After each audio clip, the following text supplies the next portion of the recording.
Hey, what is going on, guys? It's Young here, and today I'm back in another Fortnite video. And in today's video, I want to share with you guys the couple changes that I've made to my settings here in Season 4 and why you guys should make these changes as well. I'm going to show you guys the things that I did that I think are really important, that has really helped me out when it came to winning a lot more gunfights in this season and has helped me get a lot more wins. So definitely stay tuned in the video if you guys are looking for some very good settings to try out and the settings that are going to be the very best for Season 4. And real quick, before we get into the video, I have a V-Buck giveaway. I give away V-Bucks every single Friday. So if you guys would like to enter this giveaway and win some free V-Bucks, all you guys have to do is to drop a like on this video. Make sure you guys do subscribe to the channel. Hit that notification bell so you guys get notified for every single new upload and when I announce the winners every Friday.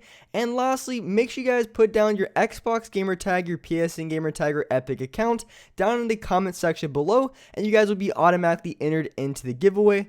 And lastly, if you guys like to support me in the item shop, all you guys have to do, go down to the bottom right, hit on support a creator, type in my creator code, which is Young Humor, and you guys will have me added and supported as a creator in the item shop. And alright guys, let's go right to the video.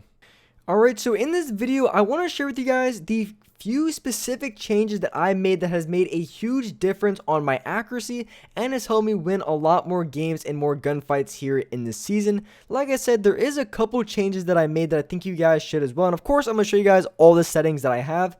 So as far as my colorblind, I play on the last one on a 7. And to be honest with this season, I did notice that they bumped up the brightness a little bit. So you probably don't even need a colorblind at all, but I do play on a 7 on the last one if you guys are curious on what I had as far as my colorblind setting. So going to the game settings, of course, you want to have the auto open doors. You want to have the auto consumables to the right. You want to have these both on. And then I do have the edit confirm on release. I have that setting on. And then you want to turn off your replays because it reduces your FPS. So those are just the normal settings that I already have changed. You guys probably already know. So going into the sensitivity settings that I have, and also of course as far as my HUD scale, I do recommend anything from, I would say, a 75 to an 80. I think in that range is where you want to stay.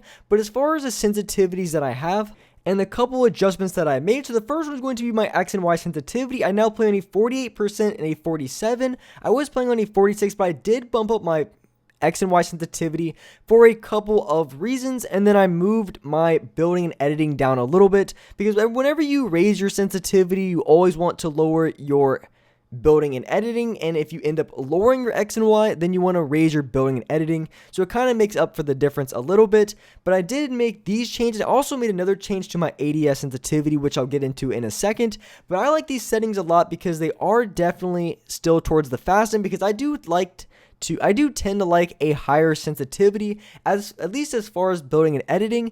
But I decided to raise my X and Y sensitivity a little bit for a few specific reasons. And the first reason, as I mentioned in a couple of videos, is that when it comes to this season, specifically Season 4, shotguns are extremely OP. You want to be you can be so bad with every weapon in the game, but if you are very accurate with your shotgun, you're going to be a very dominant player. You're going to be able to win a lot of gunfights, and at the same time, you're going to be able to win a lot of games because shotguns are just so powerful. And players are literally just one pumping each other left and right. So that's why you have to have the best sensitivity towards shotgun that's going to help you aim. And that's really the idea that you want to have, is you want to try to find the sensitivity that gives you the best shotgun aim, and whatever sensitivity that is the sensitivity that you guys want to use. But of course, I do play in a little bit higher of an X sensitivity. I play in a 48% and a 47, and I play in a little bit higher because it helps me out with flick shots. I'm able to flick a little bit better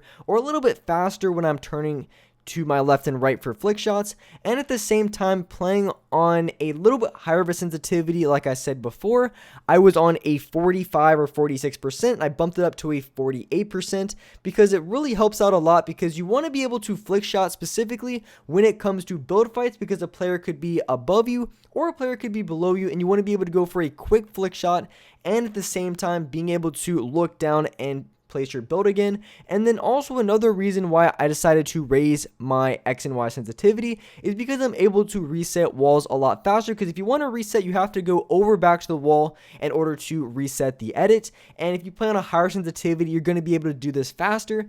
And it's really important, as I said, to be as good as possible with shotguns, and being able to reset my walls a lot quicker is going to give me an advantage when it comes to close range situations as far as boxing up and just, I guess, box fights overall against other players. So that's why I decided to play on the sensitivity that I do. Another change that I made is going to be my X and Y. As far as my ADS, I moved it down to now a 9%. Before I was on like 11% and 10%, but I'm both on a 9% now. And the reason being is because when it comes to close range, you don't want to aim down your sights at all. You pretty much just want to hip fire all of your shots, with, of course, maybe the exception like a mid-range SMG. But for the most part, you just want to hip fire all of your shots at close range, because before, with the charged shotgun, if you aim down your sights, you're going to have significantly more range. And if you aim down your sights with the charged shotgun, you're going to be able to have a tighter pellet spread, meaning you're going to be hitting a lot more damage. But this is not true at all when it comes to the pump shotgun. It doesn't matter if you aim down your sights or if you don't, you're still going to be hitting the same amount of pellets. And like I said, I think the pump shotgun is the best shotgun in the game by far. It's extremely strong. It shoots extremely fast. So if you like the charged shotgun, maybe you want to play on a little bit higher of an ADS sensitivity so you can track players from close ranges. But at close ranges, I just hip fire all of my shots. So the reason I'm playing on a 9% is because it gives me a big advantage from long ranges. I'm able to track other players and be very accurate from distance, which is extremely important if you want to hit shots from long range with your assault rifle, because I played on a little bit higher ADS because it was kind of a good balance between long range and close range.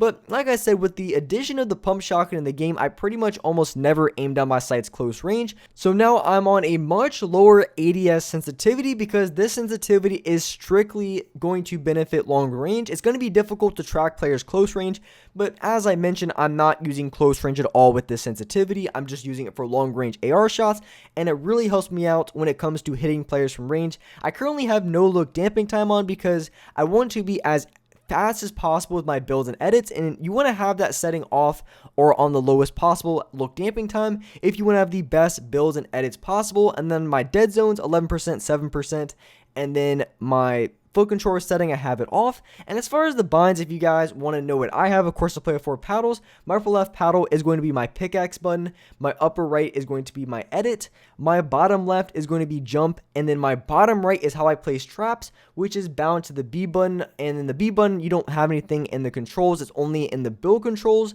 where you put that setting on that allows you to place traps. So these are the binds I have. If you guys don't play with 4 paddles, clearly you're not going to be having anywhere close to the same binds that I have, which I think the majority of players are going to be on non-paddle and non-claw, which I have a ton of really good videos. If you are looking for some really good non-claw binds, I definitely have quite a few on my channel. Just type in Young Humor best non-claw binds, and there's going to be a ton of videos on different binds you can try out that I think are going to be very good and suit you well.